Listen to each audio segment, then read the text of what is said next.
She cheated on me, then smiled and said, "You'll never find anyone like me."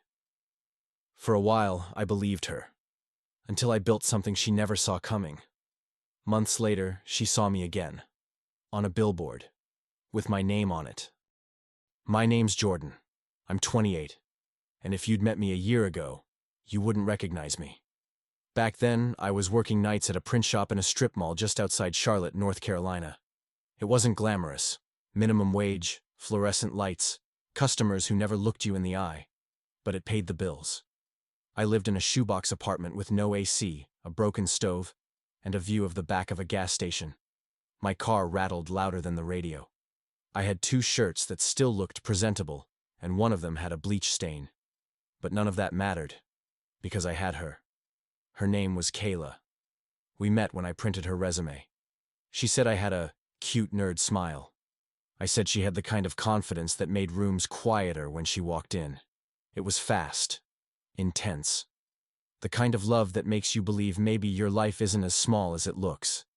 She moved in after 3 weeks. Started leaving her lipstick in my bathroom, her heels by my bed, her dreams in my hands. She talked about going to LA. "Big things," she said.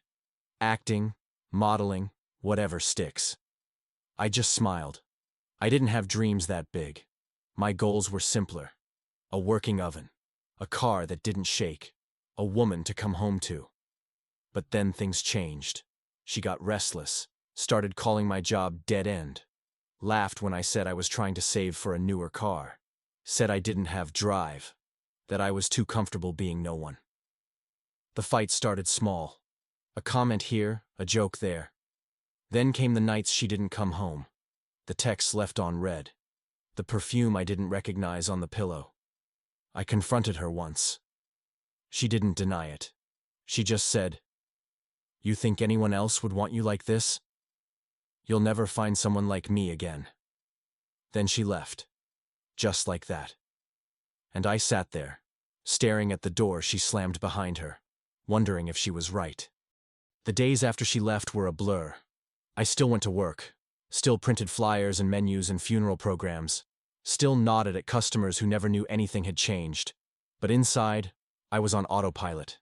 I'd come home, sit in the dark, and replay her words over and over. "You'll never find someone like me." At first, I believed her. Maybe I was meant to be alone. Maybe this was what I deserved. A life of almosts and not quite.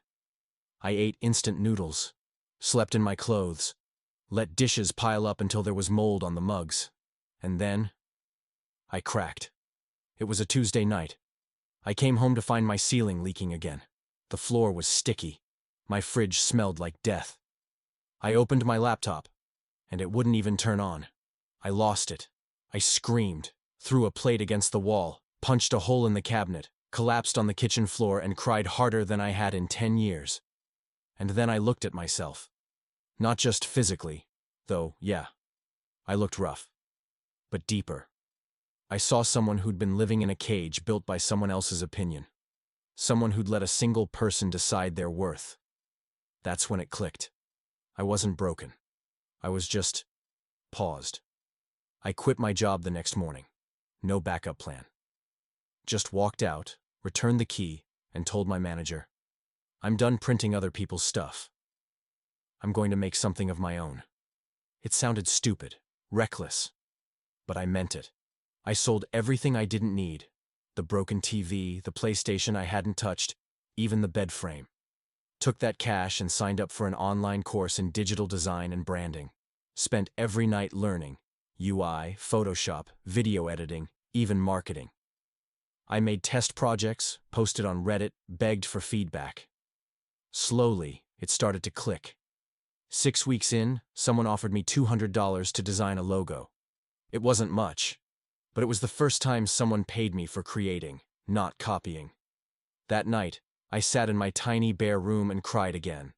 But this time, it wasn't because I was lost. It was because, for the first time in my life, I knew exactly where I was going. By month 3, I had a portfolio. Not perfect, but solid. Logos, brand kits, mock-ups for fake companies. A TikTok account where I shared my process, mistakes, lessons learned. People started noticing. Slowly, then faster. My videos hit 10,000 views, then 100K, then 1 million. One of them, a sped-up breakdown of me designing a logo for a mental health startup, went viral. The founder messaged me. We clicked.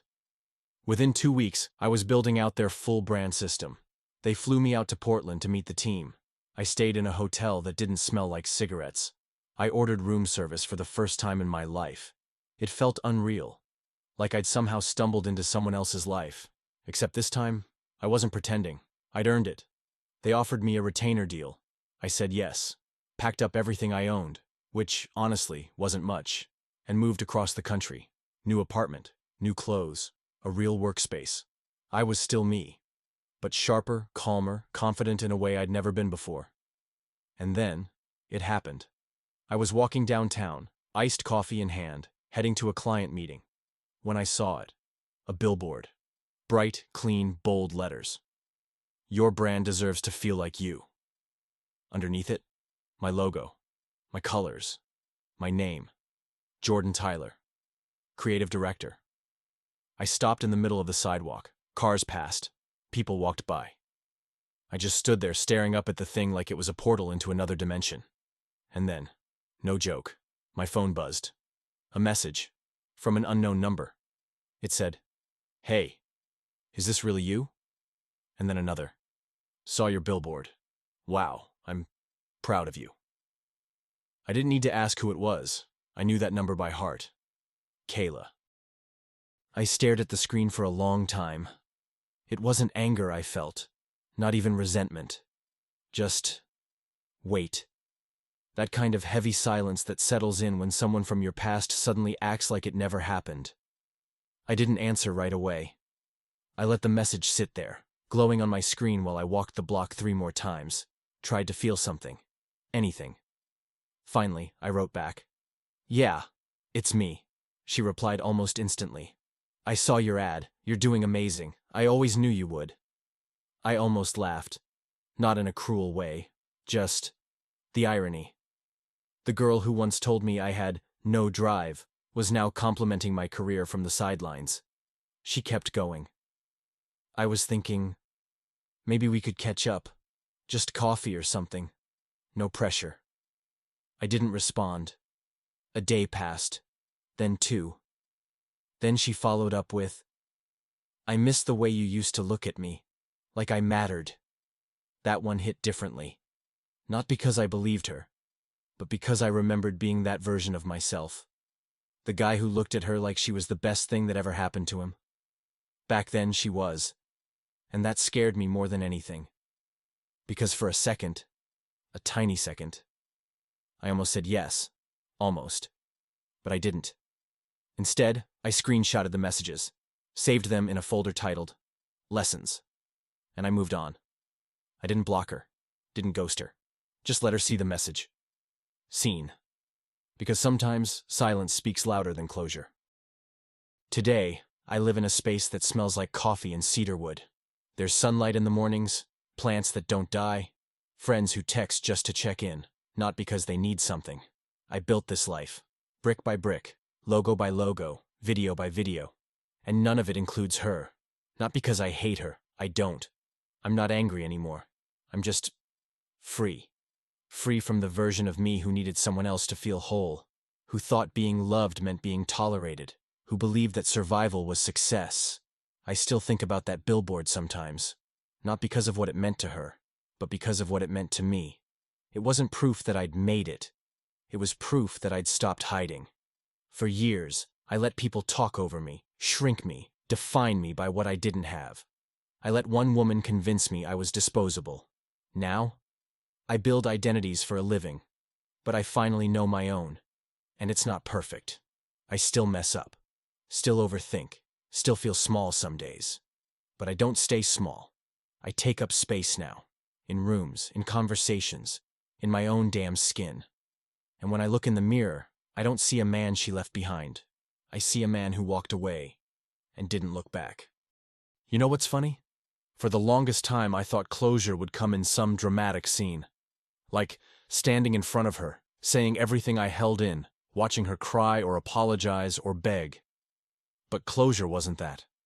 Closure was realizing I didn't need her to see me differently, because I finally saw myself clearly. And that changed everything.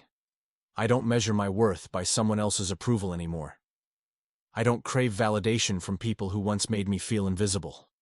I don't need a billboard to feel successful. Though, yeah, it was pretty damn cool. Success, for me, looks like waking up without anxiety, cooking dinner in a kitchen I chose, logging into work and knowing I built this. Not inherited, not borrowed, not begged for. Built. And yet, every now and then, I still hear her voice. That moment she stood in my apartment, arms crossed, smirking as she said, "You'll never find someone like me." And she was right. I didn't find someone like her. I found someone better. Me. I found the version of myself I hadn't met yet. The one who doesn't shrink to fit inside someone else's comfort. The one who isn't afraid to take up space. The one who doesn't chase, doesn't beg, doesn't settle. And maybe that's the real glow-up. Not the money, not the career, not the billboard, but the peace. The quiet kind, where you can sit in a room by yourself and not hate who's sitting there with you. That's something no one can take away from me again. So let me ask you, what if the person who left you was actually the person who set you free?